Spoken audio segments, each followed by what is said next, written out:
Okay, I think we are live. Are we live? We are live. Good morning, Caroline. How are you? I'm all right. How about you? I am doing well. And today we're going to be going into Syria, Gaza, Iran. And I actually was on the Gaza border yesterday. So love to hear your thoughts on what's going on. Oh, you were there. What did you think? Let's put it this way. The next war is just around the corner, and anyone who does not understand that is blind. How so? They're not stopping. Israel isn't doing what's necessary to stop the kites and the balloons and the condoms. Oh, ready for this? Israel stopped allowing kites and balloons to be delivered into Gaza, but we're still allowing the condoms to be delivered into Gaza. And even according to the army, the condom balloons are much more effective than all the rest because they go so much higher and farther into Israel. You can make all kinds of jokes about that. So specifically, the condoms are continue to be allowed to be brought into Gaza, even though those are the most effective ones causing the most damage today. So it's nuts. It's nuts. Basically, Israel is waiting for the other side to do that extra thing that finally we're going to respond, which is so sad. I don't know that that's true. I mean, I think that our military leadership is consummately lacking in imagination and creativity in anything that they do, and I think that they're working from a playbook that puts Israel into a position where we can't do anything but what we've been doing and failing to deal with Hamas for the past 13 years or whatever. So I think, we are unfortunately in a position where our military leadership is just not capable of thinking seriously about how to contend with this issue. But I also think that, we have, a couple of things. One is that I think that the Americans are starting to get it. And I wrote about that. I wrote 2 columns in the past several days about Gaza in Breitbart. The second one just came out today. And, I was gratified because I wrote last week that the United States, that the Trump team, Jared Kushner, Jason Greenblatt, David Friedman, they have this concept of Gaza, which is that you have to reconstruct it, you have to rebuild it, you have to pour a lot of money. They had this huge donor meeting at the White House in March. It was a diplomatic triumph. You had Israelis sitting around the same, seminar table or whatever as the Saudis and the Qataris for the first time in public. It was a big deal. But it's the wrong concept. Because, this whole idea that the Gazans are going to overthrow Hamas is wishful thinking by the West, by the Israelis. I saw Avigdor Lieberman, the defense minister, just said something to that effect yesterday. When we renew the humanitarian aid, which is really, you're talking about the condoms, we're giving them the kerosene that they're using. We're delivering fuel to Gaza. What are they using the fuel for? To burn southern Israel. So, I have less of a problem with the Durex than I do with the gas. Right. At any rate, they have this concept of, they were saying humanitarian aid. But the thing is, when you look at the data on the opinion polls of Gazans, you see that, and also of the Palestinians in Judea and Samaria, they like Hamas. They don't blame Hamas for anything. They blame Israel and, to a lesser degree, the PLO. 2/3 of them want Abu Mazen to resign immediately, and 2/3 of them want Hamas to remain in power. So, these are people who support what is being done in their name, what is being done against Israel. So the idea that you give them humanitarian aid and it's going to change something, no, it's just going to strengthen Hamas's rule and their legitimacy. And so, I said the Americans have to pull the plug on this and stop worrying about it, because Hamas's regime, because the other thing, we always overthinking it. We're saying, well, what's going to come after Hamas? What's going to come after Hamas? Well, nothing's going to come after Hamas because they're not going to be overthrown, first of all. Second of all, that's not what you worry about. What you worry about is what's happening on the ground, what's happening in terms of their capabilities, and how do you diminish them because you're not going to convince them not to attack you. The only thing that you can do is diminish their ability to do so effectively. And so, instead of asking ourselves these questions, we're paralyzing ourselves by being constrained by this sort of meta concept of overthrowing Hamas or what's going to come after, as if regimes rise and fall every 5 minutes. It's not so easy, especially when the public supports them, and the Palestinian public in Gaza and in Judea and Samaria support Hamas. I mean, the obvious proof of that is that Abbas, the PLO leader, the Palestinian Authority chief, Mahmoud Abbas Abu Mazen, has refused to have elections since 2006. Right? So why is he refusing to have elections?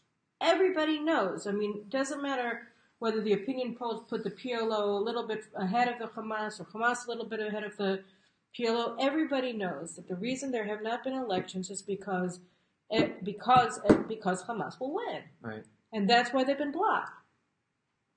So this idea that Hamas is, that the population is captive to Hamas, yes, they are captive to Hamas. But while captive, or they're suffering from Stockholm Syndrome, or they agree with what Hamas is doing. So trying to build relations with them by giving them, a lot of stuff and a lot of money is insane, aside from the fact that, all the money gets diverted to building their war machine against Israel. So they came out, the team, the Americans came out with 2 days after I published my piece, and I don't think it was because I wrote it, but, hopefully it had some impact. They wrote an article in the Washington Post saying that it was time to revisit the whole concept of humanitarian aid as a means to change the situation in Gaza. Beautiful. That Hamas is not changing. They still made the distinction between the population and Hamas. Fine, you want to go that way, fine. But they said donors can't be giving money to Hamas when they know with certainty, mathematical certainty, that this money is going to be used to make war against Israel, and it all lines the pockets of Hamas, and none of it is going where it's supposed to go. So that was fantastic. And so in today's article that was just published, that you wrote? That I wrote, what I said was, okay, so this is great. No humanitarian aid. What do you do? And so here, the answer goes to something else. They wrote that on Sunday, another op-ed at CNN.com with Nikki Haley, the UN ambassador, where they were hailing what they view as a paradigm shift on Israel at the UN, which I think is a premature declaration of victory, but whatever, because there was a vote on a U.S. amendment to an anti-Israel resolution in the General Assembly that was submitted by Tunisia. Right. And the American amendment to the resolution called for condemning Hamas and placing the responsibility or for the culpability for the violence on Hamas. And more states voted for it than against it. I don't know why they said that for some technical reason it didn't get passed. It needed like a 2/3 majority, and it wasn't 2/3. So even though it was a majority, it was a majority, and it was the first time you ever got a majority for a resolution like that condemning the Palestinians for the terrorism against Israel at the G8. And so they see that as a sea change. And I say, fine, but if there's a sea change, let's take it for a whirl and see where you can go with it, right? Because the real thing, the most powerful weapon that Hamas has in its arsenal are its human shields. You have close to 2 billion people apparently living in Gaza. I mean, some people say 1.5, but whatever, a bunch of people living in Gaza. And they're used as human shields. They shoot rockets at Israel from schoolyards. They bring children to the border in the arms of Hamas terror commanders so that Israel won't strike them. They have 8-year-olds sending off the kites or standing next to the arsonists as they throw off the kites or the condoms or whatever so that Israel won't target them. Hamas headquarters in hospitals. Yeah, Hamas's headquarters at Shifa Hospital and so on and so forth. Their entire military doctrine is predicated on human shields. Right. So how do you neutralize this weapon? I mean, It's more powerful than their mortars and missiles and rockets. It's more powerful than their attack tunnels, some of which you saw yesterday. Right. And the way that you do that is by working in two directions simultaneously. One is at the UN. You have the UN's Refugee Convention from 1951 that gives all refugees registered with the UN High Commissioner for Refugees the right to asylum. and and resettlement in a third country so that they can end their refugee status. And there's a cutout of this right for the Palestinians who are registered as refugees with UNRWA, so that they're denied the basic rights that are granted to every single refugee in the entire world under the UN statutes. They're discriminated against deliberately to eternalize their refugee status, which is now in its 5th generation. By the way, that is a wonderful phrasing of the situation that is never expressed. You're saying they are denied and discriminated against, yes, and that is so true. I tweeted it this morning. What did I say? Something like, stop UN discrimination against Palestinians. And then I wrote in parentheses, yes, I just wrote that. Click on the link for details, to my Breitbart article. That's a headline in and of itself. That is so true. Right. So I said that. Thanks. So I said the Americans should work within the UN to amend the refugee charter to enable the cutouts, particularly the Palestinians, to receive the same rights as every other refugee group gets, namely to asylum and naturalization in a third country. Because the opinion polls of the Gaza population over the past decade show that a majority of them want to emigrate. Right. So if you allow them to do that, if you give them the rights of every refugee population in the world, except for the Palestinians, and you let them emigrate, that's on the one hand, and you work with the Egyptians, with Sisi, they all want to go to Turkey, which is now calling Israel Nazi Germany, Mr. Erdogan, that disgusting piece of garbage, the Sultan, they're all moving to Turkey anyway, so let them go there, let them go to Saudi Arabia, let them go wherever. Right.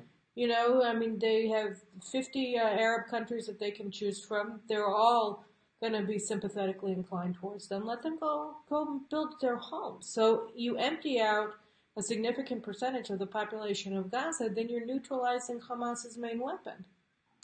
And so both from a humanitarian perspective and from the perspective of weakening Hamas as the regime in Gaza, as a political and military force, you kill 2 birds with 1 stone. You solve the humanitarian crisis, and you degrade massively Hamas's ability to make war. So I think, that should be the step that people who care about the Palestinians want to take. And then and people who care about peace in the Middle East should be taking. And by the way, there's no reason, obviously, that this shouldn't be applied as well to all Palestinians who are registered as refugees, whether in Judea and Samaria or in Syria or in Lebanon or where have you. They all should have the right that every other refugee or group has. So that's Gaza. And in terms of Iran, Iran is the sponsor of Hamas. Hamas people are now openly acting as Iranian agents. There was a ceasefire discussion in Egypt last week, and who did they send to represent Hamas? It wasn't Hania, it wasn't this, it was Aruri, who's the Hamas commander who's living in the Dakhia quarter, Hezbollah's headquarters, basically in Beirut, and he's Hezbollah, Iran's man around town, and he was the representative of Hamas that went to Cairo for the ceasefire talk, so it was very clear, that Hamas is coming out of the closet and saying we're Iran. And we have to look at it under the guise, which again gives all the more reason why they shouldn't receive any humanitarian assistance. They shouldn't, such as it is, they shouldn't receive any international support. They're just an Iranian terror regime, just like Hezbollah in Lebanon. Why would anybody give them money? Why would anybody want to help the people who support them? So that's, the thing on Gaza. And again, I think, in a way, as unimaginative and uncreative and uninspired as our military leadership is, I understand their consternation over what's happening. If you remember, the Second Lebanon War started in Gaza. And 2 weeks before the attack across the border that saw the killing of eight reservists and the theft of the 2 bodies, snatching of Eldad Regev and Rudy Goldwasser to Lebanon, Gilad Shalit was kidnapped in Gaza, right? And you had major shelling of Israeli communities in southern Israel from Gaza that preceded the war. And again, it was because Hamas was acting as an Iranian group, and the notion that it wasn't coordinated is ridiculous. So we're seeing the same thing now in Gaza, Right. and we're looking at what's happening in Syria as the Russians and the sort of the framework, the Syrian army, they don't have any soldiers. It's being filled in. Their manpower for years has been these Shiite militias of Pakistanis and Afghans and Iranians and Hezbollah. So they're taking over the border area with Jordan and Israel, and they're attacking Israel every day. I mean, we say that they're, errant missiles, errant aircraft that are entering into our territory. And I say, my assessment of it is that if that were happening once every 10 days, you could say it was errant. But it's happening every day. Every single day there's a missile that by accident we have to blow up with a Patriot missile or with aircraft or David Sling or Green Pine. We have all of our air defenses, all our anti-missile defenses we're operating now in the north. And it's very disconcerting because they're probing our defenses and they're finding all of the weaknesses. They're finding all the weaknesses in our coordinations with the Russians. Yeah, this is a major, major, major threat. So I just want to follow up on 2 points you just made because I think it's important for people to hear. Are you basically saying that not only today, but also years ago, the Gaza northern border, Lebanon, Syria, Iran fronts are really part of all one war effort by Iran against Israel? Yeah, I mean, like Hamas will attack us for its own reasons, but essentially, if you're seeing coordinated operations in Gaza and in Lebanon, or in this case in Syria, and who knows what's happening in Lebanon, I'm sure that we're watching it like a hawk, but still, it's very terrifying. They have 150,000 rockets pointing at us, and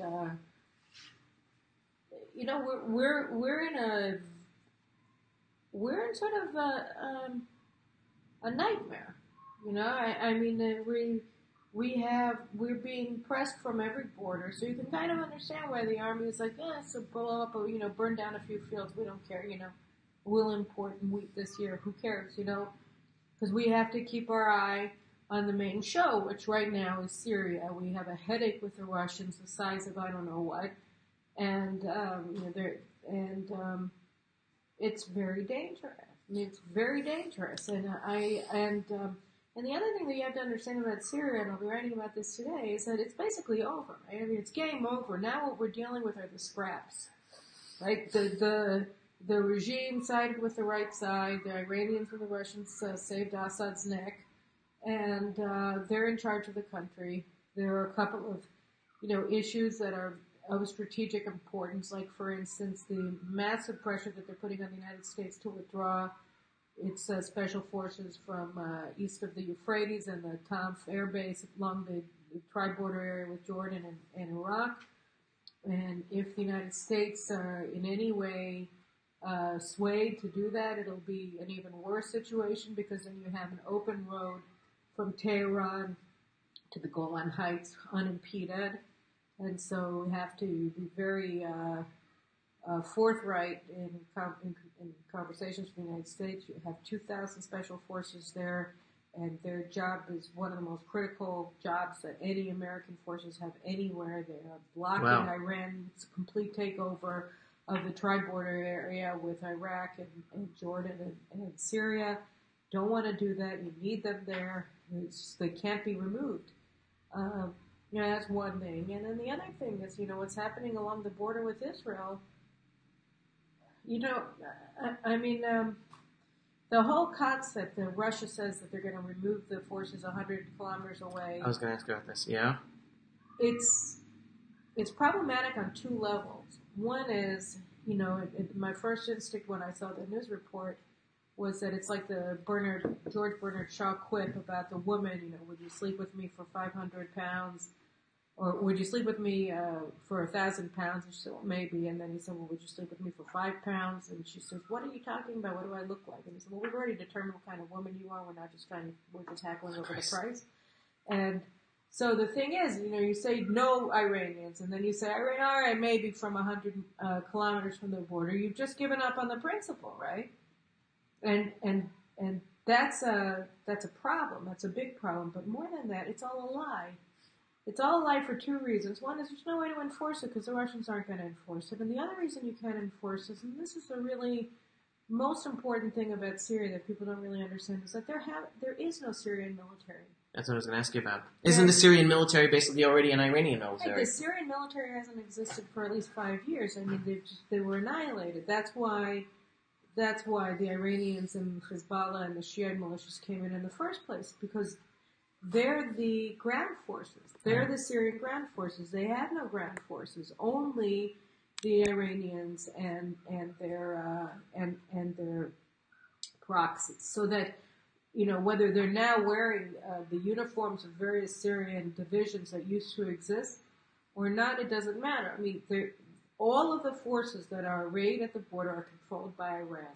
Whether their nationality, the place of birth is Pakistan or Syria or Lebanon, doesn't matter. They're all controlled by Iran. So the whole thing of we only want Syrian forces at the borders. You only want Iranian forces and Syrian military uniforms at the border. And that's the difficulty. Now, the last difficulty here. So you know what? Okay, so we'll have a hostile military force on the border. What do we care if it's Iranian or Syrian? After all, we've had a hostile military arrayed against us in Syria since 1948, right? I mean, we've been in an official state of war with the Syrians since 1948. They've had an army. Their army has been arrayed against us and fought against us until basically 1982. And then they enabled Hezbollah to break up in Lebanon by enabling the weapons transfer and all the rest. So what does it matter to us if it's just a different hostile military? So here you come to the meta question of Iran. Because it wouldn't be that big of a deal if they were there. I mean, it would be a big deal, but it would be as big of a deal as it was with Syria, maybe a little bit worse because they have better weapons, they have better missiles. But we also have better missile defenses, I hope. And so it's a wash in a way. But the wash doesn't exist when you realize that Iran is on the cusp of nuclear weapons. And that's the main thing, right? Because if Iran becomes a nuclear power, then every border skirmish with Iranian-controlled forces, whether in Gaza or in Lebanon or in Syria, has the potential to explode into a nuclear war. And so the implications, that's when you have the direct implications on the ground of Iran's nuclear arsenal. It's that it changes the whole it changes the whole strategic significance of every tactical exchange of fire, whether it's errant missiles or probing missiles or whatever it happens to be inside of Israeli air space, or whether it's anything else. The minute that if Iran is able to develop nuclear weapons, and if this regime survives long enough to operate them or to amass them or to test them, then the strategic environment becomes truly impossible that we're facing, and so that's when you have a real problem. So so that brings us to what the Trump administration is doing vis-a-vis Iran, what their economy is looking like, what is their long-term projection for nuclear development and for regime survival. And, that's how they are all sort of brought together. It's a nuclear question at the end of the day. Got it. Well, listen, I want to return to Gaza for a second, and then we'll sum up, because we talked about all these major issues, and for everyone who joined, they can hear it.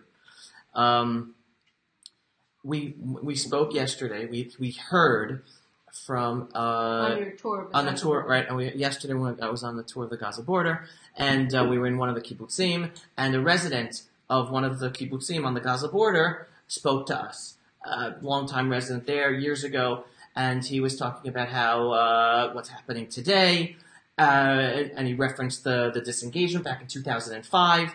He said that he supported the disengagement, and we welcomed our brothers from Gush Katif and from the Jewish settlers in Gaza when they were brought back into Israel.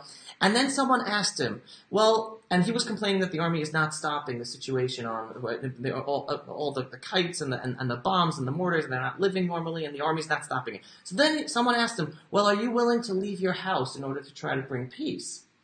Right? Trying to put him in the same situation as his message to the Jews who used to live in Gaza. And he goes, no, at home you never leave. And so I asked him, what's the difference between your situation and the Jews in Gaza? And obviously his answer was very sad and pathetic. And it made me so sad to hear that. What do you have to say about this? That still we have some Israelis who live on the Gaza border who supported the leaving of the Jews back in 2005, and today they still don't get it, and they still believe that was the right thing to do, and they still think, no, we're okay, we're the border, we're dealing with it, and Israel's not defending us, but the Jews in Gaza, no, they had to leave. I mean, this is not about rational thinking. This is about faith in an ideology. I mean, this is about what are the basic notions that inform your consciousness, right? And so it's not, these views are not susceptible to reason.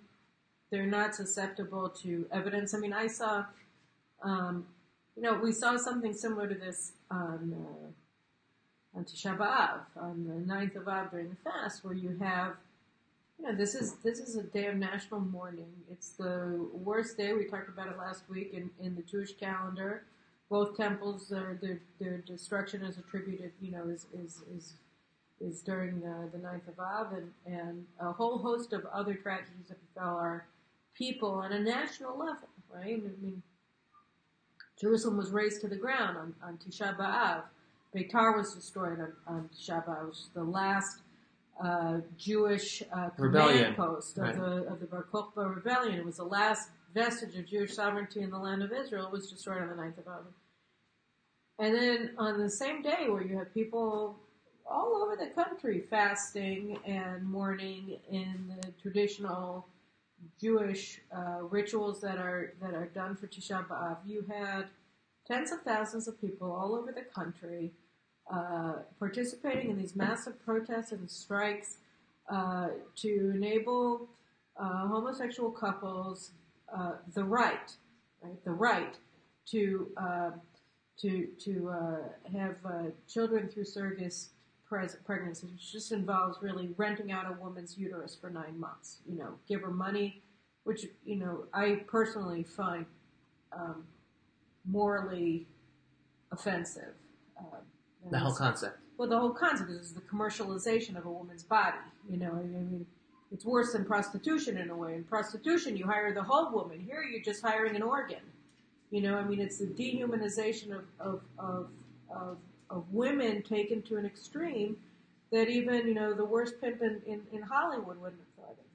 And I find it, as a woman, to be a moral outrage. At any rate, you have tens of thousands of people screaming that they have a right to do this, and on Tisha B'Av, and they're completely oblivious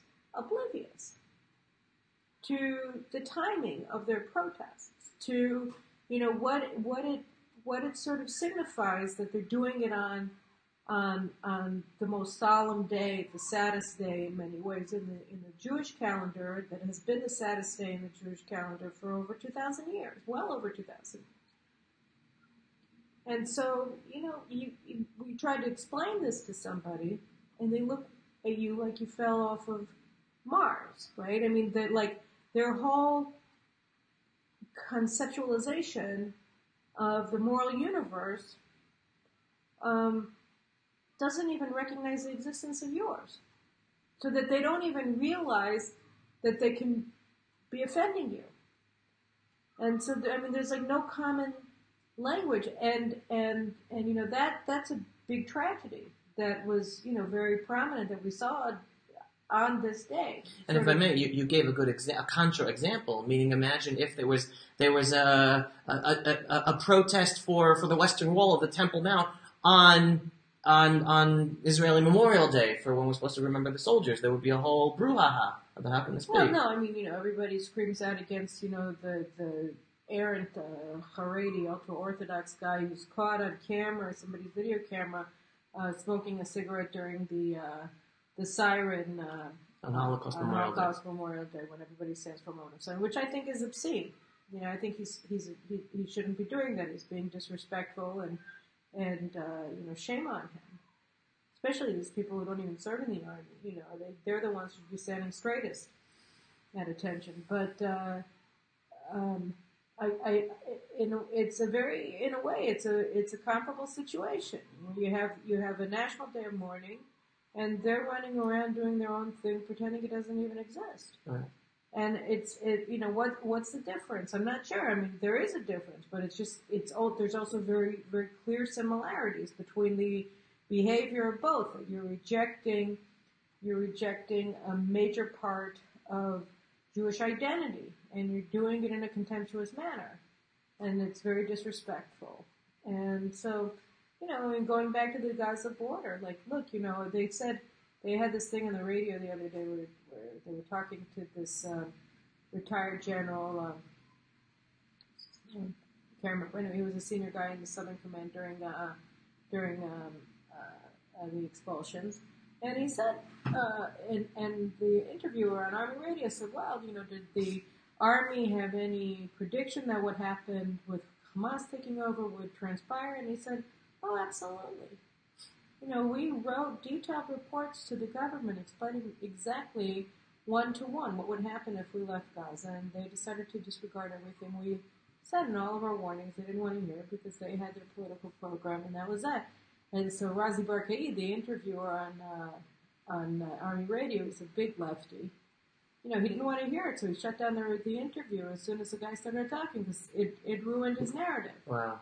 So, rather than contend with this obvious fact that, you and I and all of the people who were screaming against the withdrawal from Gaza in 2004, 2005 were saying that it was absolutely certain that Hamas would take over and that we would have rockets in Ashdod, and we even have them in Tel Aviv. If anything, we were modest in our appraisals of the danger. We were all extremists. It works out that the Army was saying the exact same thing. And so rather than contend with this horrible, the stupidest strategic mistake ever, they just shut down discussion of it. And in a way, and this is just the last thing, it reminds me of the neoconservatives in the United States who also, to the man, blocked all discussion of the Gaza thing. They all, to the man, supported it, refused to have anybody publish any articles and commentary in the Wall Street Journal and the Weekly Standard explaining why this is a disaster. And then if anybody dares to say, where's your credibility on anything having to do with this? You guys all, to the man, stood behind the single stupidest strategic move Israel's made, and we've made many. You have no judgment, and you have no credibility on any of these issues as a result. Just like the American, Trump supporters are saying to them on Iraq. I mean, when were these people right about anything? So, it's the same concept. It's that if you have a belief system that tells you to do this, that, or the other, and it's impermeable to reason, then you're not a serious person. A final sad point about the continuation with this Gaza border resident is, while continuing talking to him, he then goes, why did he support it? Because the people in Gaza believed in the land of Israel. I'm like, wait a second. You do know that the settlements in Gaza were established by Yitzhak Rabin and a labor government as a defensive, and Golda Meir, to defend Israel, right? It's not a land of Israel issue. And he's like, he moved away. He didn't deal with that. No, but that was the mindset. I remember after the expulsions, right? So the Palestinians, it's actually funny in a way. They were trying to go to the encyclopedias, the history books, to find out what the names of the communities in Gush Katif were, under Arab rule. What were they called? And what did they discover? There was never any settlement there. That the first time that there were ever any communities built on these sand dunes, which were considered uninhabitable, was after 1967, when the Israeli government told all of these people to go and settle there. to protect the border with Egypt.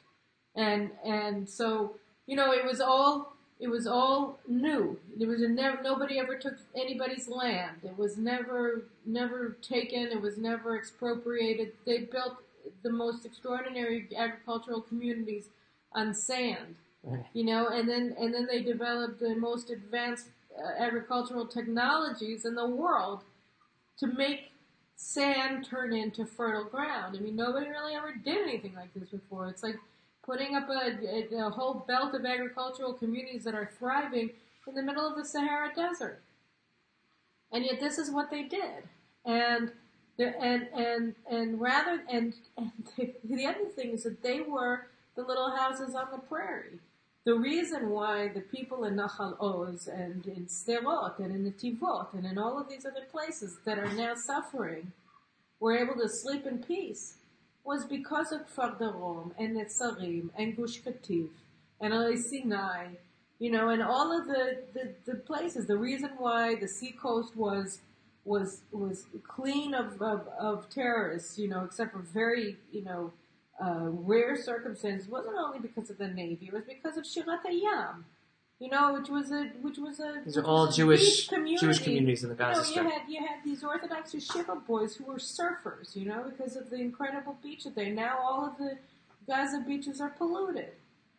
I mean, the damage that was done by expropriating this land from the Jews who built it from nothing, for the environment, for southern Israel, for Israel's strategic position vis-a-vis Iran, for the environment, is almost impossible to measure. And yet, you're still not allowed to talk about it. You're still not allowed to look at these people who supported it just because they hate.